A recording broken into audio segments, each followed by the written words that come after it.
दोस्तों, आज के ज़माने में लोगों को हर चीज़ में बहुत ही जल्दी है। उन्हें लगता है कि कोई भी काम वो करें उसका तुरंत रिजल्ट उनको मिलना चाहिए, और अगर रिजल्ट उनके मुताबिक नहीं है, उनके पक्ष में नहीं है, तो फिर उनको बहुत जल्दी ही टेम्पर भी आ जाता है।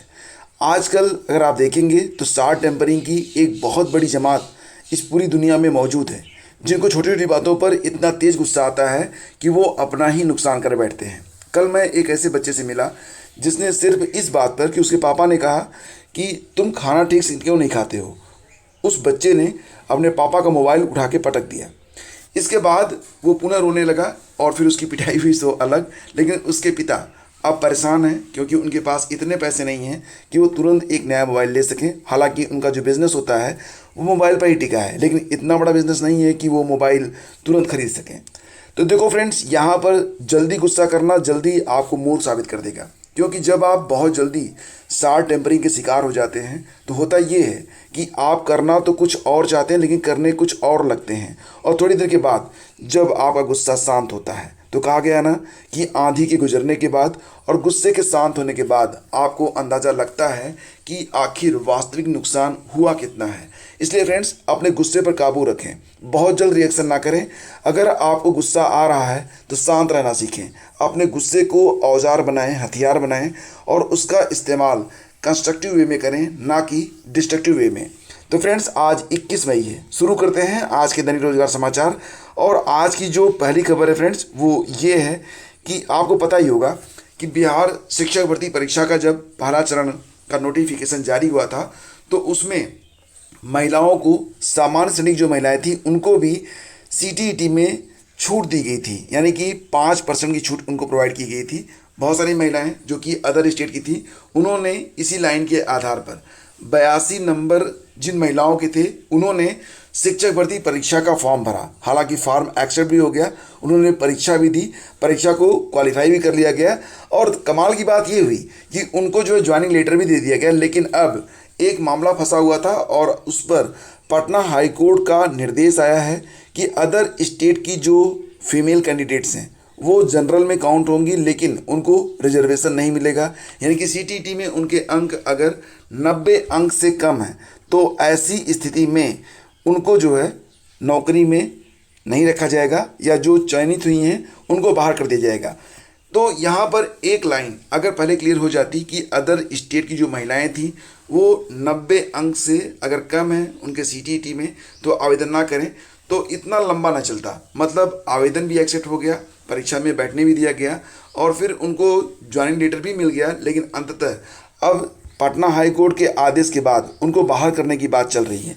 यहाँ पर देख रहे हैं आप कि ये प्रक्रिया स्टार्ट भी हो चुकी है। और इस पर आप यहाँ पर देखेंगे तो कार्यालय जिला शिक्षा पदाधिकारी औरंगाबाद से ये लेटर जारी हुआ है, जिसमें ऐसी महिला कैंडिडेट का नाम शामिल किया गया है जिनके सीटीटी में जो अंक हैं वो 90 से कम है और वो बिहार राज्य के निवासी नहीं हैं। तो इनसे ये कहा जा रहा है कि अगले 3 दिनों में आप लोग इस पर स्पष्टीकरण दें।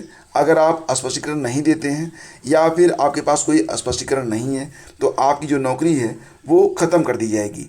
फिलहाल ये एक बहुत ही विचित्र बात है कि मतलब एक इतनी बड़ी गलतफहमी उत्पन्न हो जाती है एक लाइन की वजह से, जिस पर कोर्ट को हस्तक्षेप करना पड़ता है, मामला कोर्ट तक जाता है। उसके बाद पुनः जो अभ्यर्थी चयनित हो चुके हैं उनको बाहर भी कर दिया जाता है।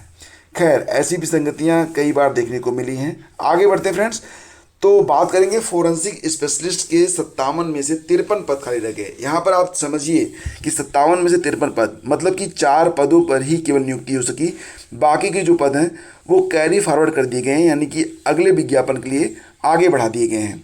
तो जैसा कि आप सभी लोग जानते हैं कि यूपीपीएससी यानी कि उत्तर प्रदेश लोक सेवा आयोग के द्वारा हाल ही में चिकित्सा स्वास्थ्य और परिवार कल्याण विभाग एलोपैथी में चिकित्सा अधिकारी ग्रेड 2 स्तर 2 फोरेंसिक स्पेशलिस्ट के 57 में 53 पद खाली रह गए हैं। तो उत्तर प्रदेश लोक सेवा आयोग ने सोमवार को सीधी भर्ती का परिणाम घोषित कर दिया है। 4 अभ्यर्थियों को चयनित किया गया है, बाकी जो पद हैं इनको कैरी फॉरवर्ड कर दिया गया है। आप देखेंगे यहाँ पर तो आयोग के संयुक्त सचिव विनोद कुमार सिंह के अनुसार अभ्यर्थी उपलब्ध न होने के कारण अनारक्षित श्रेणी के अवशेष 12 पद, ओबीसी के 20 पद, एससी श्रेणी के 15 पद, एसटी श्रेणी का 1 पद और ईडब्ल्यूएस श्रेणी के 5 पद खाली हैं। इनके पुनर्विज्ञापन की संस्तुति कर दी गई है। हेलीकॉप्टर दुर्घटना में ईरान के राष्ट्रपति रईसी और विदेश मंत्री समेत 9 की मौत हो चुकी है। खराब मौसम की वजह से यह हादसा हुआ है। सोमवार तड़के मिला है मलबा और बुरी तरह 100 जूते जले हुए थे। उनकी पहचान काफ़ी मुश्किल थी। फिलहाल फ्रेंड्स, भारत में आज एक दिन का राष्ट्रीय शोक घोषित किया गया है। रविवार शाम को अजरबैजान सीमा के पास पहाड़ों में दुर्घटनाग्रस्त हुआ था हेलीकॉप्टर। तो आप इस पूरे घटनाक्रम से अवगत होंगे और भारत में आज इसको लेकर एक दिन का राष्ट्रीय शोक घोषित किया गया है। और मुश्किल घड़ी में ईरान के साथ है भारत। तो प्रधानमंत्री नरेंद्र मोदी ने डॉक्टर रईसी के निधन पर गहरा शोक प्रकट किया है। उन्होंने कहा कि मैं स्तब्ध हूँ। भारत व ईरान के द्विपक्षीय संबंधों को मजबूत करने में उनकी अहम भूमिका रही।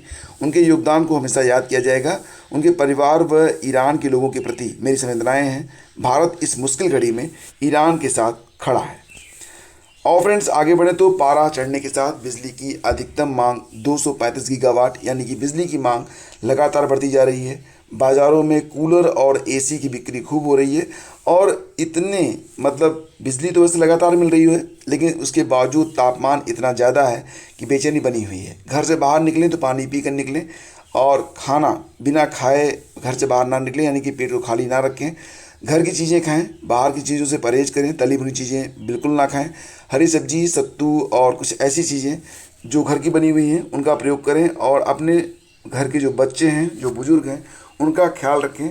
जो मौसमी पेय होते हैं, नींबू पानी और आम का पन्ना वगैरह, इसका इस्तेमाल आप लोग करते रहें तो बहुत ही अच्छी बात है। फिलहाल फ्रेंड्स, ये थी आज की न्यूज़ अपडेट। जैसा कि आप सभी लोग जानते हैं कि भारत में वर्तमान में लोकसभा के चुनाव चल रहे हैं, जिसकी वजह से कोई बड़ी न्यूज़ निकल के सामने नहीं आती है। जो भी खबरें आती हैं उनको आप तक पहुंचाने का प्रयास यहाँ पर किया जाता है। साथ ही साथ कुछ ऐसी न्यूज़ भी मैं आप लोगों को देने का प्रयास करता हूँ जिसका आप लोगों से सरोकार होता है।